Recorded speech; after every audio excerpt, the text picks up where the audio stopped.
Here we are again. We're still at Len's place here. We're just going to change subjects a little bit. Now, Len's family has a really long history in this state from the early settler days and their connections to some famous people who basically made this state.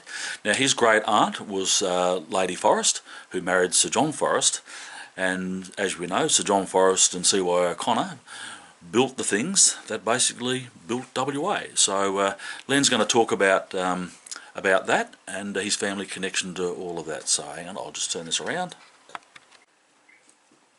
Well, then here we go again, and your family's had a really long connection with the state and how it's built, and Hamersley name you would have, a lot of people would have heard and probably don't know some of the history behind that name. So if you want to talk about your great aunt and how she was connected to the development of this state. Yes, Tim, it's rather interesting, and probably a lot of people don't know but my great aunt was Margaret Hamersley.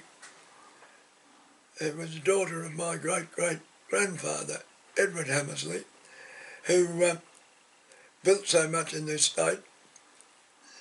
And she married John Forrest, who later became Sir John Forrest, and hence she became Lady Forrest. And they had a great understanding with the local inhabitant here. For instance, there was one man, Tommy Windich, was with great uncle John all his life. He came through to Geraldton in 1874 on John's first expedition, when they went up to the Pilbara and then across to South Australia. And Tommy was his black tracker then, and he lived and was employed by John all his life.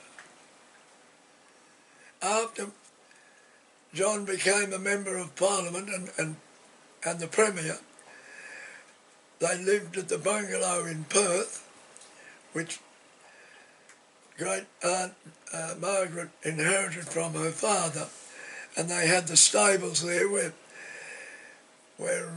Tommy was in charge of the stable and the coach house, and so he lived with the family all his life until his death, which was in 1900, early 1900.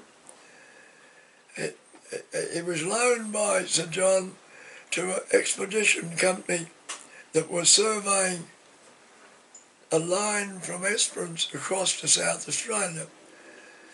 And Tommy went down there to show them the way, because he and John had ridden across there.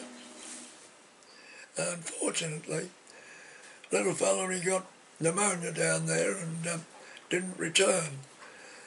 But he was respected so much by John that he was buried down there, and he had a very substantial tombstone erected for him. Now, that gives an idea of how the family worked with the local inhabitant. And in the case of my great-great-grandfather, who ran the properties for his father Edward, and they employed men like, as I've spoken of Jankra, Towser, Pincher, all these type of people that they had great relationships with, and that it is very important to remember that when Sir John Forrest became the Premier, he employed the C.Y. O'Connor, who he found from New Zealand, brought him to Western Australia, commissioned him to build the pipeline. John went to London, raised the money, came back, and C.Y. O'Connor engineered it and put water on the goldfields. He also engineered the North Wharf at Fremantle. All these things which actually put West Australia on the map, made West Australia so that it could progress. And all this was done by the forward thinking of one man raising the money and hiring the great C.Y. O'Connor to engineer it. And this was all done for the progress of this country. That's about as much as I can tell you today. Yeah, no, that's a great little story with your family connection there, Len. We'll just stop it here and we'll find another subject and carry on with that later on. Thank you.